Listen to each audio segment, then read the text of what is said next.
1947 India को आज़ादी तो मिल गई, लेकिन साथ में आया पार्टीशन का डर। लेकिन ये सिर्फ दो हिस्सों में बंटने की बात नहीं थी। सच तो यह है कि इंडिया सैकड़ों टुकड़ों में भी बंट सकता था। एक नहीं, दो नहीं, इंडिया के 500 प्लस टुकड़े हो सकते थे, लेकिन ऐसा हुआ नहीं। और इसका क्रेडिट जाता है एक इंसान को, iron man of India, Sardar Vallabh भाई पटेल। तो चलिए देखते हैं कि कैसे उन्होंने टूटते हुए भारत को जोड़कर एक बनाया।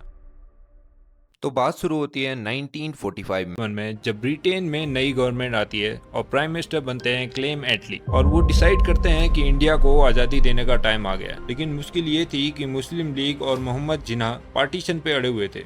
उनका कहना था या तो डिवाइडेड इंडिया लेंगे या डिस्ट्रॉय इंडिया। बहुत नेविगेशन के बाद इंडिया पार्टीशन के लिए रेडी हो गया। सरदार वल्लभ भाई पटेल खुद पार्टीशन के फेवर में थे, क्योंकि उनका कहना था कई बंटवारे से अच्छा एक बंटवारा। अब आता है माउंट बैटल प्लान, जिसको इंडिया इंडिपेंडेंट एक्ट 1947 भी कहा जाता है। इस प्लान का मेन ऑब्जेक्टिव था इंडिया को हिंदू और मुस्लिम मेजोरिटी के बेसिस पर कंट्रीज में डिवाइड करना। और सबसे dangerous part, 500 plus Princy state को ये चॉइस देना कि वो इंडिया या पाकिस्तान में शामिल हो या फिर इंडिपेंडेंट बन जाए। अगर ये स्टेट इंडिपेंडेंट बन जाते तो आज हमारे इंडिया का क्या हाल होता। हर जगह बॉर्डर, हर जगह वीजा, और सबसे बड़ी बात, डेवलपमेंट पे फोकस करने की जगह सिर्फ बॉर्डर प्रोटेक्शन में रिसोर्सेज वेस्ट होते। 18 जुलाई 1947 को माउंटबेटन प्लान अप्रूव हो गया। इंडिया को ऑफिशियली 15 अगस्त को आजादी मिलनी थी। सबसे बड़ा सवाल, इन 500 प्लस प्रिंसी स्टेट को कौन इंडिया से जोड़ेगा। एंट्री होती है सरदार वल्लभ भाई पटेल की, जब महात्मा गांधी ने ये जिम्मेदारी पटेल को सौंपी, क्योंकि उन्हें पता था कि अगर कोई ये कर सकता है तो वो सिर्फ सरदार वल्लभ भाई पटेल है। पटेल ने अपने सेक्रेटरी वीपी मनन के साथ मिलकर स्ट्रेटेजी बनाई। उन्होंने साम दाम दंड भेद सबका इस्तेमाल किया, और रिजल्ट क्या रहता है, 15 अगस्त 1947 तक 549 स्टेट इंडिया के साथ जुड़ जाते हैं। ये कोई छोटी बात नहीं थी, लेकिन 3 स्टेट अभी भी बाकी थे। वो थे जूनागढ़, हैदराबाद और जम्मू कश्मीर। पहले बात करते हैं जूनागढ़ की, जो गुजरात में है। सिचुएशन थोड़ी अजीब थी। मेजोरिटी पॉपुलेशन हिंदू की थी, लेकिन नवाब मोहम्मद खान मुस्लिम थे। वो पाकिस्तान जाना चाहते थे। यहाँ पर सरदार वल्लभ भाई पटेल ने एक स्मार्ट मूव लिया। उन्होंने जूनागढ़ के लोगों से सीधा वोटिंग करवा के डिसीजन ले लिया। और रिजल्ट क्या रहता है, 99% वोट इंडिया के फेवर में थे और सिर्फ 91 वोट्स पाकिस्तान को मिले। और इस हिसाब से जूनागढ़ इंडिया का हिस्सा बन गया। अब बात करते हैं कश्मीर की, जो इंडिया को इतनी आसानी से नहीं मिला था।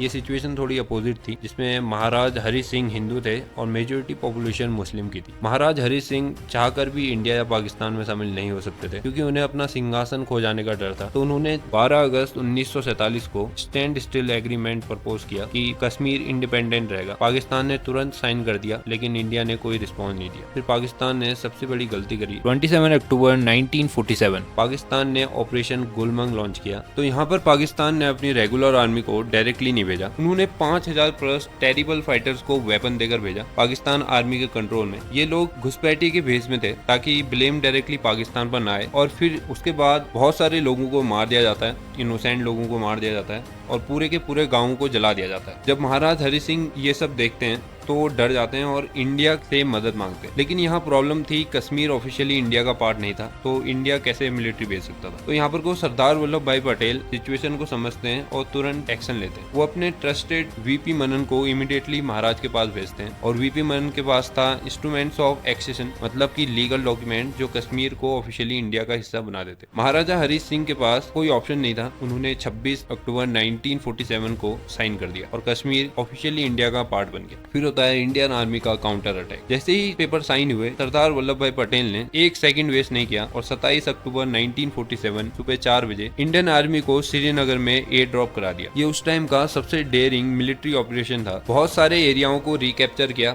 श्रीनगर को बचाया। इंडिया इस चीज में जीत रहा था और पूरा कश्मीर वापस आने वाला था। लेकिन फिर एक बड़ी गलती हुई। जब इंडियन आर्मी पाकिस्तान को हराते जा रही थी, तब जवाहरलाल नेहरू ने एक डिसीजन लिया जो सरदार पटेल के कम्प्लीटली अगेंस्ट। नेहरू जी ने लॉर्ड माउंटबेटन की एडवाइस पर कश्मीर इशू को यूनाइटेड नेशन में ले गए। सरदार पटेल ने बहुत समझाया, ये हमारा नेशनल मैटर है, यूएन में मत जाओ, हम खुद हैंडल कर लेंगे। लेकिन अनफॉर्चुनेटली नेहरू जी ने नहीं सुना, और रिजल्ट क्या रहता है, यूएन ने केस फायर डिक्लेयर कर दिया। मतलब जिस वक्त पाकिस्तान के पास कश्मीर का कुछ हिस्सा था, वही रुक गया, और वही हिस्सा आज पीओके, पाकिस्तान ऑक्यूपाइड कश्मीर कहलाता है। अगर उस दिन नेहरू जी सरदार पटेल की बात मानते, अगर यूएन नहीं जाते, तो आज पूरा कश्मीर इंडिया का होता। ये एक हिस्टोरिकल मिस्टेक थी जो आज तक इंडिया को कॉस्ट करनी पड़ी है। अब आते हैं सबसे रिच स्टेट पर, हैदराबाद। हैदराबाद उस वक्त दुनिया का सबसे अमीर स्टेट में से एक था। नजीम ओस्मान अली खान दुनिया के सबसे रिच लोगों में से एक थे। सिचुएशन क्या थी, नजीम मुस्लिम थे और 80% पॉपुलेशन हिंदू की थी। हैदराबाद का लोकेशन देखो, इंडिया के बीच में। सरदार पटेल ने इसे cancer in the belly of India कहा था। निजाम इंडिपेंडेंसी चाहते थे